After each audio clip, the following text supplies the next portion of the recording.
엄마 쓰는 그 오일 말이야. 무슨 사이비 종교 같아. 뭐 매번 만병통치래. 냄새도 완전 이상해. 고3 아들이 제가 오일 쓸 때마다 던지는 말입니다.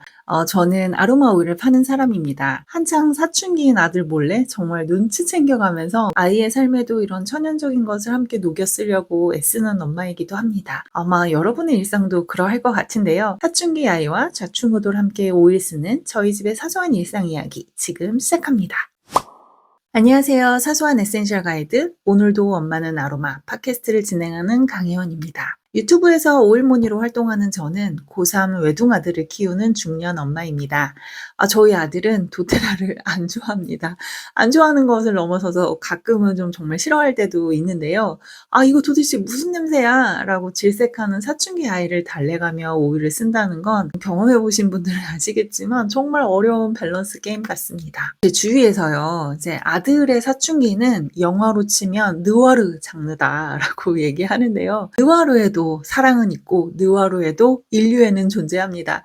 뭐 결국 우리는 뭐 아들 사춘기건 딸 사춘기건 간에 다 적응해서 이제 살게 되겠죠. 누군가를 돌본다라고 하는 행위는 나의 모난 부분을 깎아내고 내가 굉장히 부족한 사람이구나 뭐 이런 것들을 수용하게 되잖아요. 그리고 한없이 작아지고 겸손함을 배우게 되는데요. 앞에서 이제 잠시 소개드린 것처럼 저는 원래 이제 아로마 오일 파는 사람입니다. 오일 자체, 그러니까 에센셜 오일의 사용법이나 뭐 효과, 효능, 다양한 레시피 이런 것들은 제 유튜브 채널에 이미 많이 있고요. 이 팟캐스트는 육성일기처럼 좀 남겨보고 싶다는 생각이 들어서 시작하게 되었습니다. 지난주 저희 집에서 있었던 에피소드로 첫 문을 열어보겠습니다. 저희 아들은 K고등학생, 더 정확히는 고등학교 3학년 학생입니다. 얼마 전 6월 모의고사를 치렀는데요. 입시를 경험해 보신 분들은 아시겠지만 고3에게 육모는 참 중요하다고 합니다. 제가 왜 남의 얘기처럼 하냐면 저는 이렇게 입시 제도나 애들 교육에 대해서 정말 잘 모르거든요. 잘은 모르는데 6월 달에 치러지는 육모, 9월 달에 치러지는 구모 이거는 중요하다고 하도 말씀들을 하셔서 그러면 애들이 좀 스트레스를 많이 받겠구나 정도는 알고 있는 거죠. 저희 아들은 시험이 끝나고 나면 동네 친구들과 모여서 항상 저희 집에서 채점을 합니다. 지금 저희가 이제 고3이니까 19살인데 거의 20년 동안 저희 집은 늘 동네 아이들의 아지트였어요. 저 어렸을 때는 이사를 다닌 기억이 없거든요. 근데 제가 아이를 키우면서는 지금은 이제 서울에 살고 있는데 천안에서도 살았고 부산에서도 살았고 아기 어렸을 때는 미국 보스턴에서도 살았었거든요. 좀 장거리 이사를 많이 했는데요. 어딜 가더라도 늘 저희 집은 아지트였어요. 모의고사가 끝나고 나서는 진짜 이 인근 학교의 교복은 다 저희 집에 오시면 구경할 수 있습니다. 같은 반 친구뿐만이 아니라 중학교 때 같은 반이었지만 고등학교를 따로 갔던 친구까지 다 저희 집에 오기 때문에 교복이 꽤 여러 벌의 그 모습을 볼 수 있어요.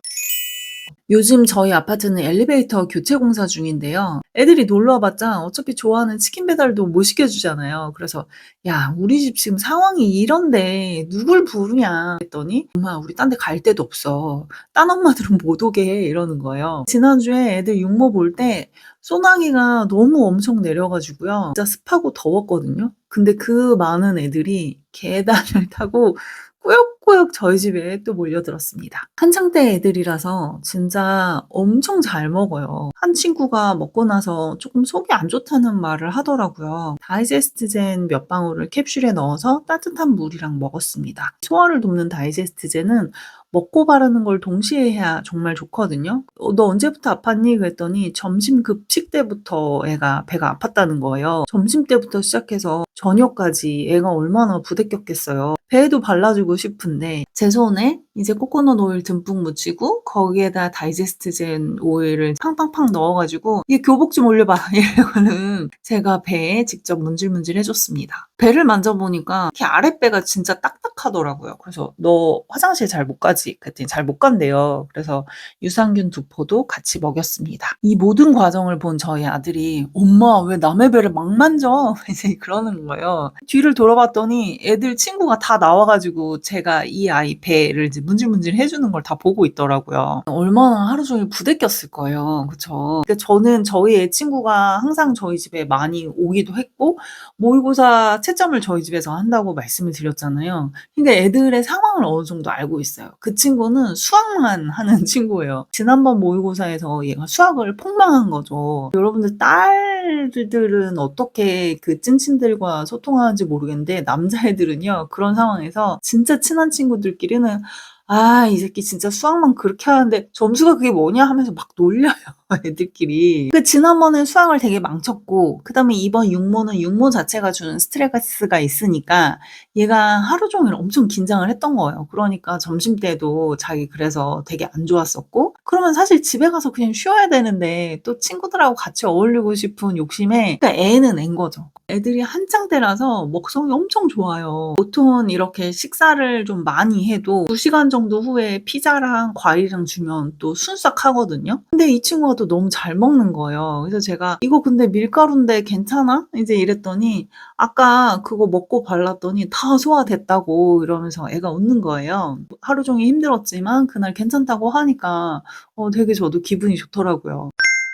저희 아들 친구 이야기 나왔으니까 피부 얘기도 좀 해볼까 합니다. 여러분 요즘 애들은 피부과 진짜 많이 다니는 거 아시죠? 근데 저희 집 남자들은 그냥 다 제가 쓰는 이런 천연 화장품, 그러니까 자작나무 수액 베이스의 화장품을 다 같이 쓰고 있거든요. 애들이 이제 피부과 어디 좋다 뭐 이런 얘기를 이제 하는데, 근데 얘는 피부과도 안 다니는데 얘 피부가 제일 좋아. 친구들이 그랬다는 거예요. 저희 애는 땀이 많아가지고 집에 오면 바로 씻거든요. 친구들이 있거나 없거나 항상 바로 늘 씻고, 그 다음에 이제 미스트 뿌리는 게 저희 아이 일과예요. 그러니까 친구들 말이 야, 이 새끼 졸라 관리해 이렇게 된 거예요. 요맘때 애들 키워보신 분들은 다 공감을 하실 텐데요. 앞에 그 부사가 항상 붙어요. 그냥 엄청, 매우, 꽤 이런 부사 대신 졸라 이렇게 얘기를 하고요. 그리고 어떤 단어의 앞에는 항상 개가 붙어요.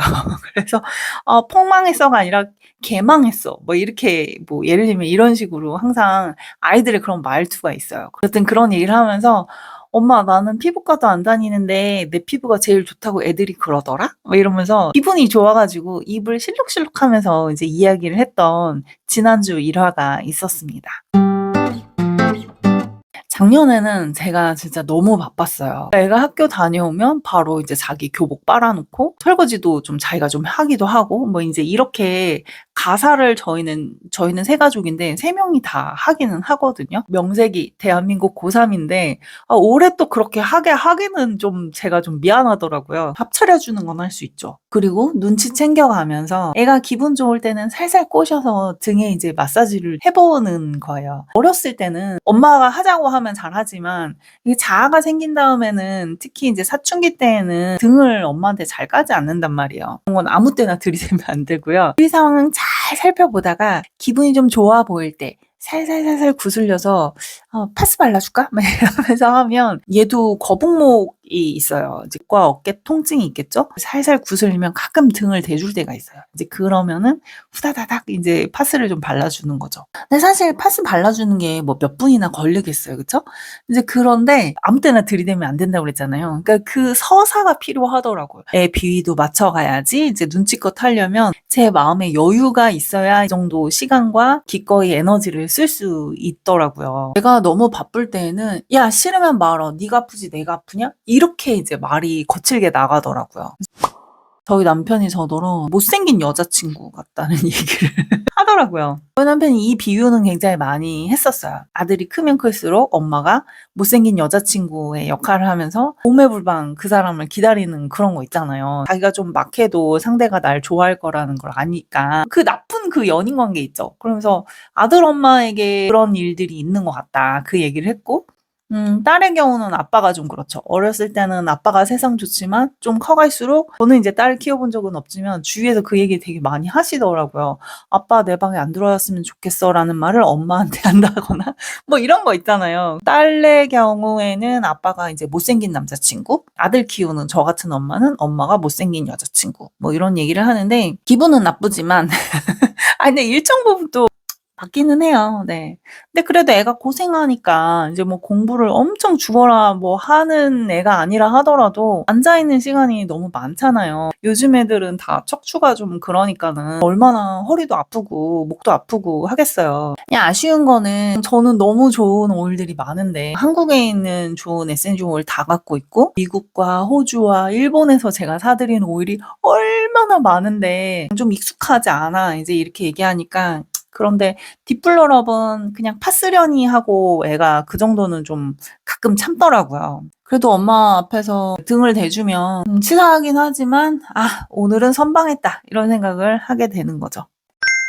저는 지금까지 제가 원하는 것이 있을 때 애가 어려서 아이를 케어해야 돼서 뭐 이렇게 피하지 않았었어요. 솔직히 저희 아이는 외둥이인 거 치고 혼자 너무 잘 컸거든요. 고2일 때도 자기가 다 교복 빨아입었고 설거지도 지가 하고 이랬었다고. 그냥 약간의 이런 치사함 정도 견디는 거는 아유 그 정도는 제가 해야 되는 거는 좀 갖고 있고요. '뭐부터 해 주지?' 하다가 먹는 거, 입는 거 그런 게 사실 제일 중요하고 반복적인 일상이잖아요. 해줄 수 있는 게 이런 거구나 싶어 가지고 엘리베이터는 지금 안 되지만 하루에 2번씩 장을 받아가 나르고 있습니다. 이제 사업적으로도 그냥 소비자로 이제 즐겁게 제품 사서 쓰다가 일로서 한 지가 이제 올해 5년 차가 되었어요. 저에게도 전환점이 오더라고요. 막 일이 많고 이럴 때는 레몬 한 방울의 기쁨을 놓칠 때가 있더라고요. 근데 요즘은 일상을 굉장히 단조롭게 제가 의도적으로 그렇게 만들었고 하다 보니까 감각을 다시 집중하는 시간을 갖고 있습니다. 감각을 집중한다는 것은요. 뭔가 나를 이제 세운다 뭐 이런 내용이라기보다 일상에 감사할 거리를 찾고 온전히 오롯이 느끼고 있다라는 건데요. 다이제스트잼 몇 방울에 아이 친구가 속이 편해졌다는 얘기에 오늘 하루 너무 고됐을 텐데 참 감사하다라는 마음이 들고 아들이 피부가 좋다는 소리를 들을 때 그냥 좋은 거 말고 졸라 관리하는 네. 그럴 만큼 이런 좋은 소리를 들었다는 게 오일라이프의 진짜 배기 즐거움, 행복이 아닐까 싶습니다. 저는 다음 에피소드에서 또 다른 향기를 품고 올게요. 우리 또 만나요. 사춘기